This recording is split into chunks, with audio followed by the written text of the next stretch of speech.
Kumusta kayo dyan mga kapatid? Ako po si Dexter, nagbabalik reaction video tayo ngayon sa araw na ito. Mula kay Sayong Araw mga kapatid, siyam na sikreto ng mga Mormons na kanilang tinatago na ayaw nilang gustong malaman ng ibang tao. Okay, so meron tayong diyang mga meron tayong kaibigan diyan na Mormons. So nung una nga nakasimba pa ako sa kanilang simbahan at palagi silang pumupunta-punta dito sa sa aming bahay. Marami na nga akong marami na nga akong libro diyan sa Mormons eh. Dahil palagi nila akong binibigyan ng libro ng Mormons kasi gusto nila daw ipaintindi sa akin itong nakasulat sa Book of Mormons. Okay, ano ba talaga itong siyam na sikreto ng mga Mormons na ayaw nilang gustong malaman? So, napaka-interesting topic nito mga kapatid. So, kung trip mo at bago ka pa lang sa channel ni Sayong Araw ay mag-subscribe ka na. At huwag mo na rin kalimutan i-click ang notification bell para lagi kang updated sa mga video na i-upload niya. So, bisitahin nyo ang link video dito sa ibaba. Nilagay ko dito kung nagagandahan kayo sa mga content ni Sayong Araw at mag-subscribe ka na rin sa akin mga kapatid at huwag mo na rin kalimutan i-click ang notification bell para lagi kang updated sa mga bagong reaction video na i-upload ko. Okay, so huwag na natin patagalin to mga kapatid, simulan na natin. Magandang araw! Sa video na ito, tatalakayin natin ang siyam na katotohanan tungkol sa Mormonismo na ayaw malaman ng simbahan na ihayag ito para sa mga banal sa mga huling araw. Ngunit ang content na ito ay hindi para siraan o sirain ang organisasyon ng Latter-day Saints. Ito ay para sa mga taong naghahanap ng katotohanan.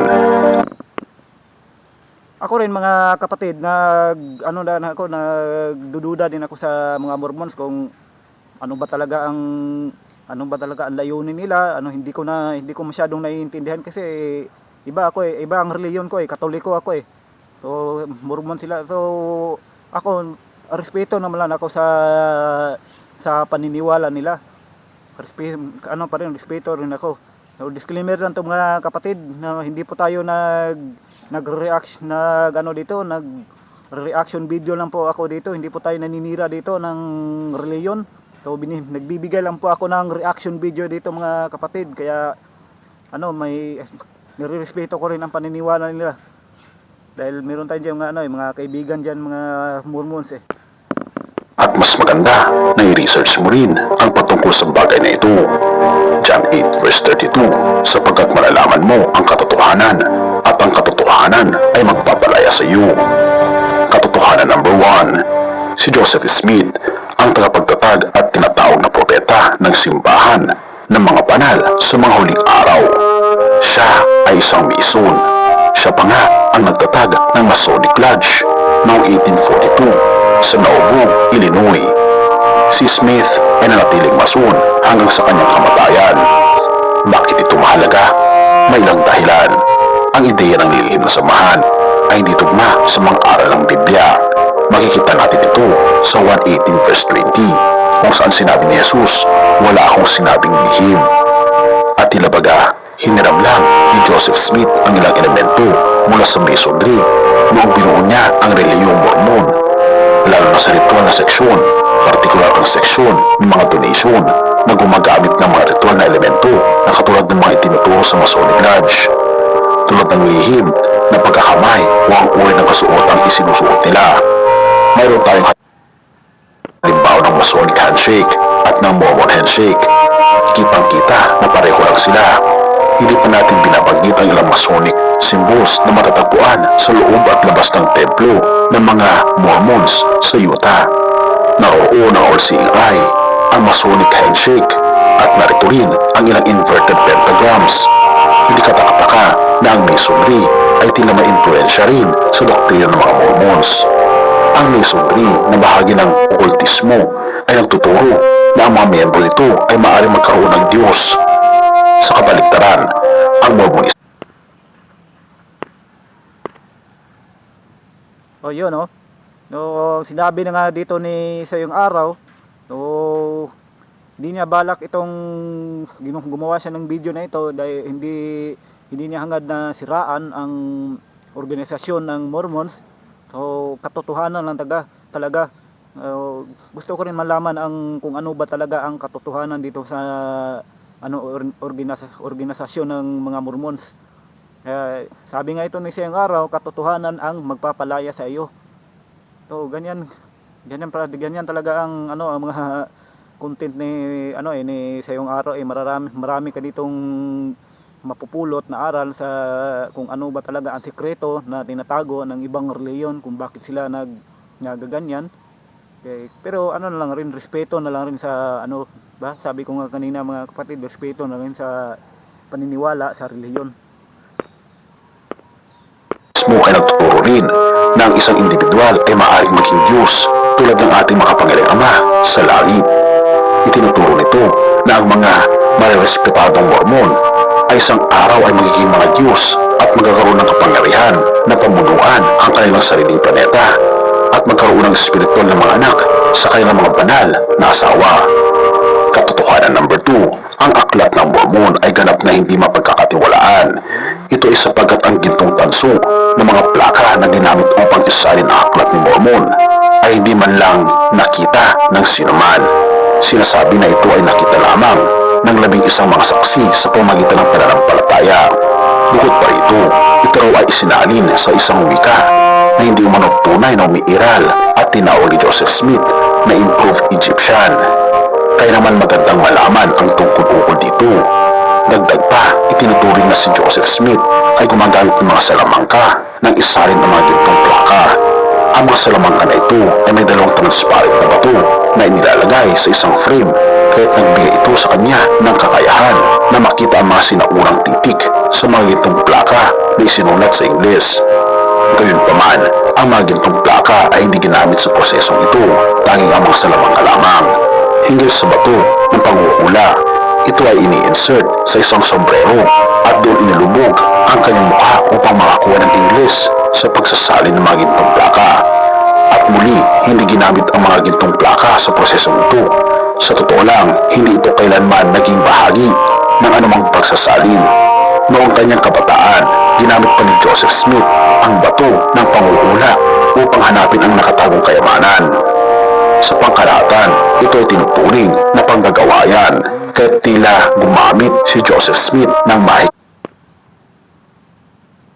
So ito pala si Joseph Smith na itinuturing nilang propeta ng mga Mormons. So gumamit pala ito ng ng mahika. No, hindi natin alam kung saan galing ang mahika niya. Dahil hindi daw kumpirmado itong nakasulat sa Book of Mormons. Isa lang pala itong kalukuhan. O ito pala ang tinatago ng sekreto ni prophet ni Joseph Smith daw na kanilang propeta. So yun ngang na tinuruan ako ng mga member ng mga ng mga elder, ng mga sister ng mga Mormons. Yung tinuruan nila ako sa sa aral ni Joseph Smith, yung nakita niya daw ang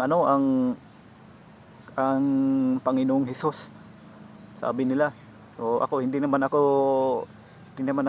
naniniwala agad sa sa ganyang klaseng mga dahil mga turo nila, dahil ang parang wala naman yata sa sa Biblia ng Katoliko o sa Biblia ng mga Baptist diyan. Kasi isa lang yan na si Joseph Smith ay isang tunay na na propeta. Upang isalin ang aklat ni Mormon. At syempre, ito ang kanyang ginawa sapagkat wala siyang edukasyon sa sinaunang mga wika. Sa totoo lang, nasan ang mga gintong plaka na ginamit upang isalin ang aklat ni Mormon kung sakaling nais itong suriin ng sinuman? Malamang na ibinigay ni Joseph Smith ang mga ito kay Angel Maroney matapos matranslate. Bukod pa narito ang mga tribong sinasabi ng aklat ni Mormon na nag-e-exist sa sinaunang Amerika tulad ng mga Nephites at Lamanites ay hindi kumpirmado ng mga archaeologist. Wala namang ebidensya na nag-e-exist ang mga ito. Walang patunay na nagtatanim ang mga Nephites tulad ng trigo, higad, ubas o trigo.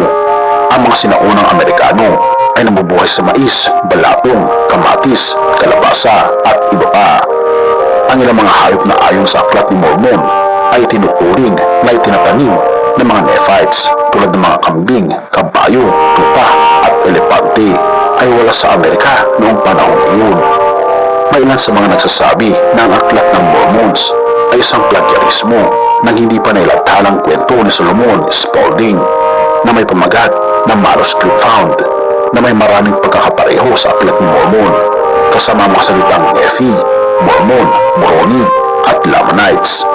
Katotohanan number 3, ang simbahan ng mga banal sa mga huling araw ay nagtuturo ng diskriminasyon laban sa mga itim ng balat sa halos 150 years. Itinuturo nito na may rebellion sa langit kung saan nagkagulo si Lucifer at ang konseho ng mga Diyos. Tatlong grupo ng mga anak ng Espiritu ang nasa gitna ng alitan na ito. Ang isa ay sumusuporta kay Lucifer, ang ikalawa ay sa mga Diyos, at ang ikatlo ay nanatiling neutral. Ang pangkat na neutral ay nakuha ang galit ng Diyos amang lumikha.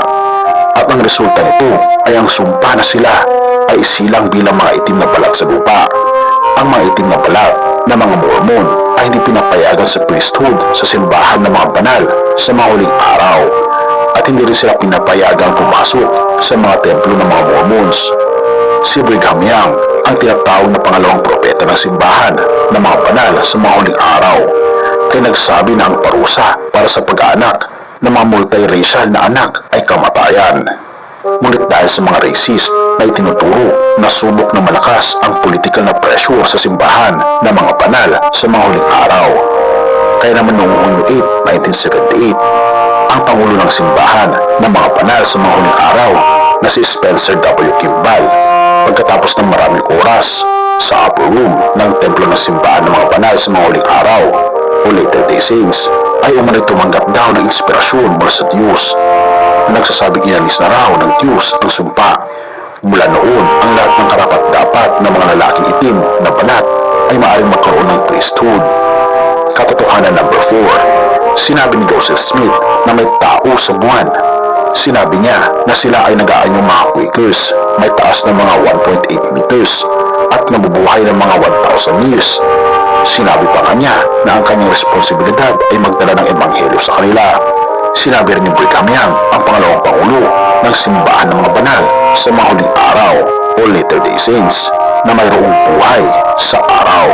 Katotohanan number 5, ang simbahan ng mga banal sa huling araw ay opisyal na nagpapraktis ng polygamy, pagsasama ng higit sa iisang asawa sa halos 40 years.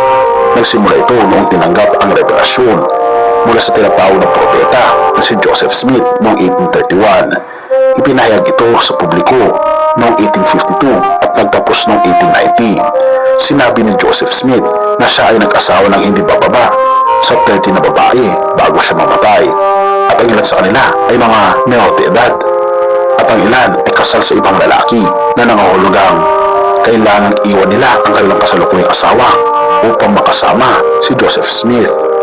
Ang pagtatapos ng practice ng polygamy ay dumating noong ang Kongreso ng Estados Unidos ay nagsimulang konfiskahin ang mga ari-arian ng simbahan ng mga banal sa mga huling araw dahil sa paglabag sa mga batas ng Estados Unidos na nagpapawal ang polygamy. Matapos ito, si Wilford Woodruff, ang pangulo ng simbahan, ay nagsulat ng manifesto na nagpapawal sa polygamy sa simbahan dahil hindi ito itinuturing ng banal na inspirasyon mula sa Diyos. Mailan pa rin ng mga Mormons na patuloy na nagsasagawa ng polygamy at tinatawag ng Mormon fundamentalist ang mga ito, at ito ay umiiral hanggang sa ngayon. Katotohanan number 6, sinasabi ng simbahan ng mga banal sa mga huling araw na si Joseph Smith ang magiging kanilang hukom sa huling paglilitis. Sinabi ni Brigham Young, ang pangalawang pangulo at propeta ng simbahan, na walang lalaki o babae sa denominasyong ito ang makakapasok. Si Joseph Smith daw ang hukom sa mga huling araw. Oh, napakalaking ano talaga, napakalaking kamalian talaga nito. 'Di ba? Ang ano natin, ang paniniwala natin, ang hukom sa mga huling araw, ang ating Panginoong Hesus. Diyos ba yan si ano? Diyos ba yan si Joseph Smith para para siya ang siya ang maghukom sa mga tao? Hindi naman siya Diyos eh.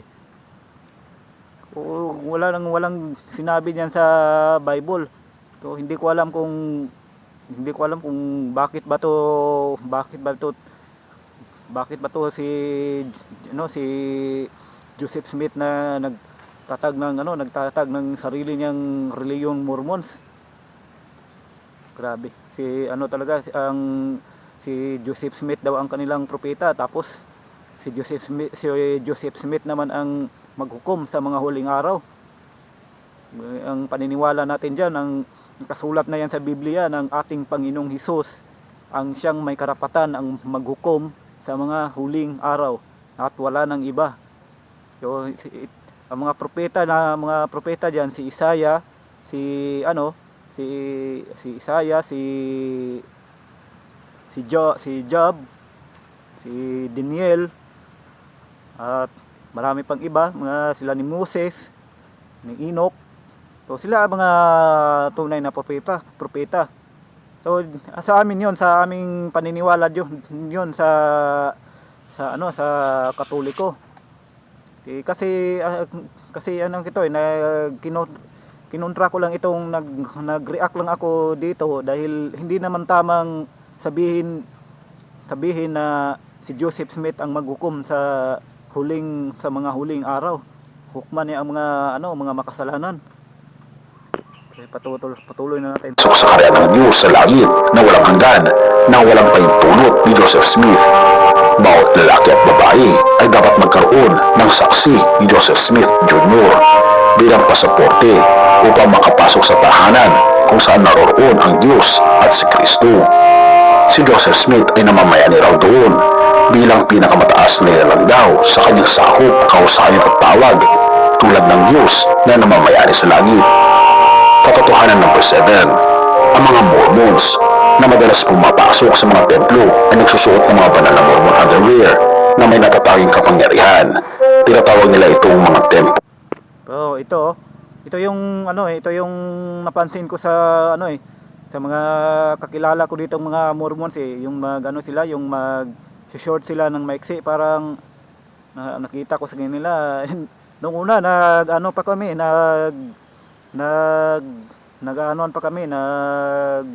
biro-biro pa kami na sabi ko sa kanila, ano ba yung nasa ano ba yung sinuot mo, ano ba yan, panty ba yan o ano yan, hindi ko alam na ito pala ang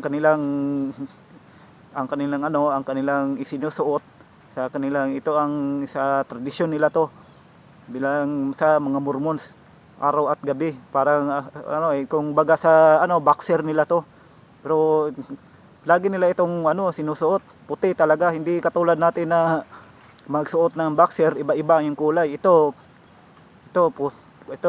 marami sila nito, mga puti talaga, walang kulay-kulay. Hindi katulad sa atin na magsusuot tayo ng boxer, may mga disenyo.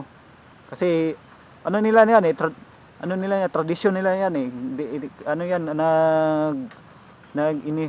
ganyan talaga ang ang tradisyon nila sa mga Mormons. Or garment, kinakailangan nilang isuot ito palagi, araw at gabi. Ipinapakita nito ang espiritual na kalinisan at umano'y nagbibigay ito ng pisikal at espiritual na proteksyon. Katotohanan number 8, ang mga Mormons ay nagpapraktis ng espiritismo, katulad ng pagkipag-usap sa mga patay. Ang espiritismo ay paniniwala na maaari kang makipag-ugnayan sa mga patay. Ang mga Mormons ay nakakatanggap ng mensahe mula sa mga patay, nagdarasal para sa kanila, nagbibigay ng mga binyag sa kanilang pangalan, at naniniwala na maaaring tulungan at maligtas ang mga patay sa susunod na buhay. Ang mga pinagmulan ng relihiyong Mormons ay nakabatay sa mga inspirasyon mula sa Espiritu. Okay. So akala ko ba yung lang ang nakikipag-usap sa mga patay, yung mga Katoliko sa araw ng mga patay, dinadasalan nila ito, kinakausap nila yung mga espiritu daw. Ito pa daw mga to, pati pa daw itong mga Mormons. Wow, ngayon ko lang nalaman to ah. So, totoo ba talaga to? Sabi nga dito ni Sayong Araw, katotohanan ang magpapalaya sa iyo. Siguro totoo siguro tong mga pinag-ano niya dito, pinagsasabi dito ni Sayong Araw. So, okay mga mga kapatid, sa mga viewers natin diyan, hindi tayo naninira dito sa mga kaibigan natin diyan mga Mormons. So, katotohanan ang magpapalaya sa iyo. So kung gusto niyong malaman kung ano ang sikretong tinatago ng mga iba-ibang relihiyon diyan, dito lang kayo bumisita kay Sa Iyong Araw vlog. Oh, magaganda ang mga content niya dito tungkol sa mga relihiyon, kung ano ba talaga ang sikreto na hindi natin alam. Kaya kito pa madagdagan ang impormasyon niyo dito mga kapatid. Ito na tinatawag na Maroni. Sinasabing si Maroni ay isang propeta ng Nephites na nagtala at naglibing na mga gintong plaka ng aklat ni Mormon bago siya mamatay noong ika-4 na siglo. At nang magbalik ito bilang anghel, ipinakita niya kay Joseph Smith kung saan itinatago ang gintong plaka na ito. Gayunpaman, ayon sa Biblia, ang mga espiritu ng mga patay ay hindi nagiging mga anghel, at ang pagkipag-ugnayan sa mga espiritu ng mga patay ay pinagbabawal sa Deuteronomy 18 verse 12, dahil ang mga espiritu ng mga patay ay masamang espiritu na nagsisikap na makapagdulot ng kalituhan. Katotohanan number 9. Kapag pinawasan mo ang pangalawang M sa salitang Mormon, makabuo ka ng salitang Moron o Cretino. Kung nais niyong suriin ang mga pinagmulan ng aking impormasyon para sa video na ito, maaari kayong pumunta sa mga link na aking inilagay sa description. Makikita ninyo na marami itong mga links, sapagkat hindi ko rin maipagkakatiwalaan na mayroon ganitong mga paniniwala ang isang simbahan, at ito ay tinatangkilik ng mga tao, kaya't kinakailangan nating suriin ng mabuti ito mula sa mga Mormons at mga hindi Mormons na pinagkunan. Ikaw kaibigan, naniniwala ka ba patungkol sa mga bagay na ito? 1:14 verse 6. Sumagot si Jesus, "Ako ang daan, ang katotohanan at ang buhay. Walang makakapunta sa Ama kundi sa pamamagitan ko." Tunay nga mga kaibigan, na ang tanging daan patungo sa buhay na walang hanggan ay walang iba kundi ang ating Panginoong Jesucristo. Hindi si Joseph Smith, hindi si Moroni, kundi ang ating Panginoong Jesus lamang. Purihin ang ating Panginoong Diyos, at salamat mga kaibigan sa iyong panonood. Tayo manalangin. Okay, so hindi na natin yan pakikinggan ang dasal ni Sayong Araw. Kasi iba-iba ang paniniwala natin eh. So na pa rin, respeto. Sabi ko respeto lang ito sa iba't ibang paniniwala ng relihiyon. So itong sinabi ni Sayong Araw na hindi siya gumawa ng content na ito para lang manira ng paniniwala ng ibang reliyon. So ginawa niya ito, pero nag-research siya. Sabi nga niya dito na bisitahin niyo ang kanyang link sa ibaba. So i-search niyo o bisitahin ang ilagay ko dito ang link ng video nito ni Sayong Araw. Tapos itong si Sayong Araw, hindi ko alam kung anong relihiyon niya dito. Kung bakit na ito ginagawa. Ito ba siya ay INC? Ito ba siya daang matuwid? So, sabi niya nga dito, nag-research siya at nilagay na dito sa description box ang mga link ng kanyang ni-research. So hindi ito katang-isip lang niya. Hindi niya ito inimbento na video. Nag-research talaga siya para malaman kung ano ang katotohanan na tinatago, ano ang mga sikreto na tinatago ng mga Mormons at iba pang mga relihiyon. Okay, so kung nagustuhan niyo mga kapatid ang mga content ni Sayong Araw, ay bisitahin niyo lang ang kanyang link dito sa ibaba. So paulit-ulit ko na yung sinabi yon, no, sa iyong araw, no, magaganda ang mga content niya diyan. So salamat po sa inyong panonood mga kapatid, at mag-iingat po kayo palagi. Ako po si Dexter. So mag-subscribe din kayo sa aking channel. Huwag kalimutan i-click ang notification bell para lagi kang updated sa mga bagong reaction video ko, at makikita-kita tayo sa susunod kong reaction video. Salamat po sa inyong panonood, and peace out.